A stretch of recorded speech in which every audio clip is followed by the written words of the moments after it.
বিসমিল্লাহির রহমানির রহিম। এটি সেই বিখ্যাত কাশ্মীরি কুল। এই কাশ্মীরি কুলটি এবছরই লাগানো হয়েছে। এই গাছটি এবছরই লাগানো হয়েছে। এর কমসে কম 10 কেজি বলা চলে, 10 কেজি বড়ই আছে।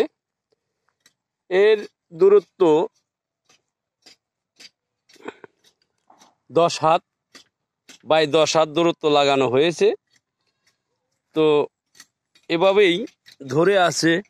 আপনারা এবার হিসাব করতে পারেন, প্রতিটা গাছে 10 কেজি হবে না, কোনো গাছে 5 কেজি, কোনো গাছে 8 কেজি, কোনো গাছে 10 কেজি, এরকম হবে। তো এরকম যদি হয়, আমার মনে হয় এই ফলটি আপনাদের জন্য লাভজনক হবে।